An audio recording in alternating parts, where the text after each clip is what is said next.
तर संपकरी कर्मचाऱ्यांना दमदाटी करणाऱ्या शिवसेनेच्या आमदारांवर विरोधी पक्षनेते अजित पवारांनी जोरदार टीका केली। एक तर सत्ताधारी पक्षाचे आमदार म्हणले 95% सरकारी कर्मचाऱ्यांच्याकडे हरामची कमाई आहे। अध्यक्ष महोदय पटतं का? 95% कर्मचाऱ्यांच्याकडे हरामची कमाई आहे अशा प्रकारचं वादग्रस्त वक्तव्य संजय गायकवाड या सदस्यांनी त्या ठिकाणी केलेलं आहे। अध्यक्ष महोदय, ज्यांच्याकडनं आपल्याला काम करून घ्यायचं ठीक आहे, पाचवी बोटं सारखी नसतात हे आम्हाला पण अध्यक्ष महोदय कळतं, परंतु तुम्ही सगळ्यांना जर एका मोजमापामध्ये धरायला लागला तर ते नाउमेद झाले तर अध्यक्ष महोदय राज्य चालणार कसं? आणि या गारपिटीतनं लोकांना मदत होणार कशी? शेतकऱ्यांना मदत होणार कशी? जुनी पेन्शन मिळावी या प्रमुख मागणीसाठी धुळ्यातील श्री भाऊसाहेब हिरे शासकीय वैद्यकीय महाविद्यालयात महाराष्ट्र परिचारिका संघटनेच्या वतीनं थाळीनाद आंदोलन करण्यात आलं। राज्य सरकारी कर्मचाऱ्यांचा संप सुरूच असून गेल्या 7 दिवसांपासून धुळ्यातील हिरे वैद्यकीय महाविद्यालयातील 250हून अधिक परिचारिकांसह इतर कर्मचारी संपावरती आहेत। दरम्यान 7 दिवस उलटून सुद्धा सरकारनं मागण्या मान्य न केल्यानं सरकारचं लक्ष वेधण्यासाठी परिचारिका संघटनेच्या वतीनं यावेळी पिपाणी वाजवत थाळीनाद आंदोलन करण्यात आलं।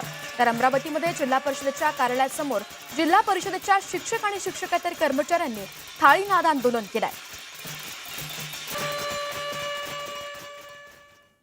शासनाकडनं ग्रामविकास मंत्रालयाकडनं व इतर प्रत्येक शासनाचे जे मंत्रालय त्या मंत्रालयाकडनं आयुक्त साहेबांना, सीओ साहेबांना व वेगवेगळ्या जे पदाधिकारी नाही कलेक्टर साहेबांना यांना कारवाई करण्याचे पत्र आलेले आहे। परंतु आम्ही रीतसर 1 महिन्यापूर्वी नोटीस दिलेली असल्यामुळे विहित मुदतीत नोटीस दिली असल्यामुळे भारताचे संविधानिक कायद्यानुसार आम्हाला काम बंद आंदोलन करण्याचा अधिकार असल्यामुळे आम्ही पोलीस कर्मचारी त्याला घाबरणार नाही। अवकाळी संदर्भातल्या काही बातम्या पाहूयात। भुसावळला अवकाळी पावसानं चांगलंच सोडपलंय। रावेर तालुक्यामध्ये वादळी वाऱ्यासह झालेल्या पावसानं 1092 शेतकऱ्यांच्या 829 हेक्टरवरील मका, गहू, हरभरा या पिकांचं सुमारे 4.5 कोटी रुपयांचं नुकसान झालंय। सर्वाधिक फटका हा खानापूरमध्ये बसलाय, तर हरभऱ्याचं 150 हेक्टरवरील पिकांचं सुद्धा नुकसान झालंय।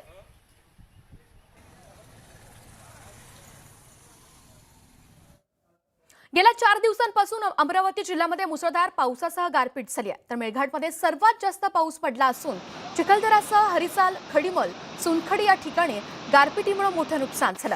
इथला संपूर्ण परिसर हा जलमय झालेला दिसून येतोय। तर धारणी तालुक्यातल्या राणीगाव इथला धबधबा सुद्धा या पावसामुळे प्रवाहित झालाय। पुलावरून पाणी वाहत असल्यामुळे राणीगाव ते गोगलाई हा मार्ग काही काळ बंद ठेवण्यात आला।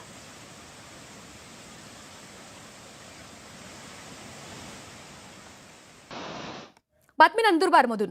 नंदुरबार जिल्ह्यामध्ये गेल्या 5 दिवसांपासून सातत्यानं गारपिटीसह होणाऱ्या पावसानं दुर्गम अतिदुर्गम भागातील नदी नाले प्रवाहित झालेत। जिल्ह्यातील धडगाव, शहादा तसंच अक्कलकुवा तालुक्यात मोठ्या प्रमाणात होत असलेल्या पावसाने डोंगर दऱ्यातील नद्यांना अक्षरशः पूर आलाय।